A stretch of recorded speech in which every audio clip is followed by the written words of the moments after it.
से डरता था दाऊद इब्राहिम? दाऊद बहुतों से डरता भी था, ऐसा नहीं है कि नहीं डरता रहा हो। जिन्ना बाई खबरी हुआ करती थी, कभी उनकी बात नहीं काटी उसने।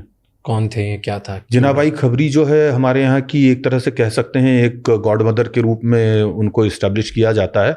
हालांकि वो एक इन्फॉर्मेंट थी बॉम्बे पुलिस की, और उनके जो खाविंद थे वो पार्टीशन के समय में चले गए पाकिस्तान। इन्होंने कहा कि तुम भी चलो, तो उन्होंने कहा नहीं, ये मुंबई मेरा शहर है, वहाँ पे तो कौन हमें जानता पहचानता है, मैं तो यहीं रहूँगी। और वो चले गए, बच्चे यहीं इनके पास छोड़ गई, ये अकेली रह गई। बच्चे की जिम्मेदारी, कभी दुनिया में जीवन में बाहर जा कर के कुछ काम नहीं किया, किसी से बोला नहीं, पर्दानशी महिला थी। तो इन्होंने बाहर आकर के जब दुनिया देखनी शुरू की तो यंग थी, बहुत सुंदर भी थी। और जब उन्होंने देखा कि दुनिया इतनी कठोर है, ख़राब है, अब क्या करूं, कैसे कमाऊं खाऊं, तो कोशिश करती रही। लेकिन जब नहीं काम हुआ तो उस समय में शराब बंदी थी, तो इन्होंने शराब की तस्करी और वो बेचना शुरू किया। फिर बाद में इनको पता चला कि नहीं, पहले चावल के ऊपर बैन था, तो चावल का काम करना शुरू किया, तो जिनाबाई चावल वाली कहलाने लगी। चावल उस वक्त जो है वो राशन में मिला करता था, यानी अगर आपके यहाँ शादी भी है तो शादी के लिए भी आपको 10 या 12-15 किलो जो है उतना ही मिलेगा, कि आप 40 से ज़्यादा बाराती नहीं ला सकते या घराती नहीं हो सकते, एक शादी में इतने लोग होंगे, वो वाला चक्कर हुआ करता था। तो इनने चावल की तस्करी और ब्लैक मार्केटिंग की। फिर बाद में इनको लगा कि इसमें इतना पैसा नहीं है, शराब में बहुत ज़्यादा है, तो शराब का काम किया। शराब का करते करते इनका बड़ा वाइड नेटवर्क हो गया, क्रिमिनल्स के साथ रिश्ते हो गए, हाजी मस्तान से हो गए, करीम लाला से हो गए, यूसुफ से हो गए, और वो लोग सब इनकी बड़ी इज्जत करते थे। पुलिस वालों से इनके बड़े अच्छे ताल्लुकात हो गए, ये पुलिस को इन्फॉर्मेशन देने लगी, पुलिस वालों के काम कराने लगी, तो इनका पावर बहुत बढ़ गया। दाऊद इब्राहिम के जो पिता थे, इब्राहिम कास्कर साहब, वो जिनाबाई खबरी को बड़ा मानते थे और एक तरह से राखीबंद भाई थे उनके, मुँह बोले भाई थे। तो उसकी वजह से ये उनको बुआ बोला करते थे, फूफी बोलते थे, और बड़ी उनकी रिस्पेक्ट भी करते थे, और थोड़ा एक हद तक डरते भी थे कि ये नाराज़ हो जाएंगी तो अच्छा नहीं होगा।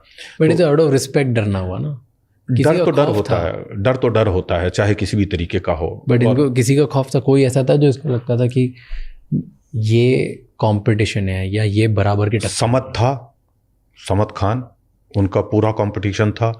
अमीरजादा आलमजेब, जो दोनों पठान भाई थे, वो दोनों उनके लिए फुल कंपटीशन थे। और गैंग को तो खत्म कर दिया था ना, कर दिया था, लेकिन डरता भी तो था ना। ऐसा नहीं था कि वो मतलब उठा और मार दिया और चल दिया ना, उन लोगों को मारने करने में इसके दांतों से पसीने आ गए थे, छक्के छूट गए थे दाऊद इब्राहिम के भी। ऐसा नहीं है कि आसानी से मार दिया। और जिन दिलीप अजीज की मैं बात कर रहा हूँ, उनका बेटा जो है हमीद, और वो दूसरा, उसका नाम अभी मैं भूल रहा हूँ, वो दोनों से तो दाऊद इब्राहिम 4 बांस दूर रहता था। बहुत खतरनाक थे वो दोनों। और वो तो ऐसे थे कि उनके पास में एक बाइक हुआ करती थी 550 सीसी की। आलम ये था कि वो बाइक जब जिस रास्ते से गुजरती थी, उसके साउंड से लोगों को पता चल जाता था कि दिलीप भाई के लड़के आ रहे हैं, और रास्ते खाली हो जाते थे, डोंगरी के रास्ते खाली होते थे। वो दौर था। और तो उनसे इब्राहिम भी दूर रहता था उनसे। छोटा राजन को थप्पड़ मारा इसने, हमीद ने। वो किसी से नहीं डरते थे, पागल थे वो दोनों, एकदम सिरफिरे थे। एक बार तो ये मारने ही पहुंच गया था दाऊद को, तो बच गया फॉर्चुनेटली किसी कारण से। दाऊद मन्या सुरवे वगैरह से डरते थे? मन्या सुरवे को मरवाने के बारे में ये कहा ही जाता है कि दाऊद इब्राहिम की टिप थी वो। और मन्या सुरवे निश्चित तौर से इस कदर खतरनाक था, और उसने खुलेआम ऐलान कर रखा था कि मैं मुस्लिम माफिया को ख़त्म कर दूंगा। और वो उसका सबसे बड़ा कॉम्पिटिटर था, जितने बड़े पठान नहीं थे उससे ज़्यादा बड़ा, क्योंकि वो इल्यूसिव था। इसकी दाएं बाएं आसपास उसको हवा तक नहीं लगती थी कि वो कौन है, कहाँ है, कैसा दिखता है, क्या करता है, कहाँ रहता है, किससे मिलता है, किनके पास आता जाता है।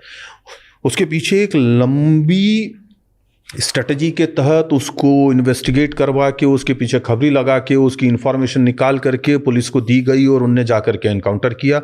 ये कहानी किस्सा दुनिया बताती है आज भी, हमने भी ये बातें सुनी हैं।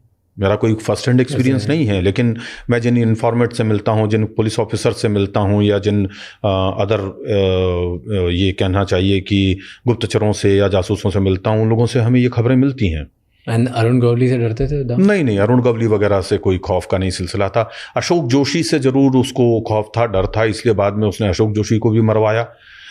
उसने, दाऊद ने अपने सामने जिन जिन लोगों से उसको डर हो सकता था उसने सबको मरवाया। बड़ा राजन को मरवाया, हर उस आदमी को मरवाया उसने, किसी को नहीं बख्शा। तो जो डरता वो तो सभी से। देखिए आपको बता देता हूं कि अंडरवर्ल्ड एक ऐसी जगह है जहां आदमी आपको ऊपर से शेर दिखता है, अंदर से चूहा होता है। चाहे कोई भी डॉन हो, चाहे वर्ल्ड का कोई भी डॉन हो, कि खतरा है हर जगह, हर जगह है ना। अपना ही आदमी इन्फॉर्मेंट निकल जाए, अब कोई भी कभी भी मुंह फोड़ ले। क्यों इतनी सिक्योरिटी में रहते हैं? क्यों आप छुप करके रहते हैं? आपको सिस्टम से तो डर है ही, विरोधी गैंगों से भी डर है, आपके अपने लोगों से भी डर है। क्योंकि आप भी जिन सीढ़ियों को उलांग करके वहां पहुंचे हो या जिनको काट के आप पहुंचे हो, ऐसा हो सकता है ना कि उसी चीज को, उसी घटना को या उन्हीं बातों से और करते हैं सबक लेकर के कोई आपके साथ गेम कर जाए वो।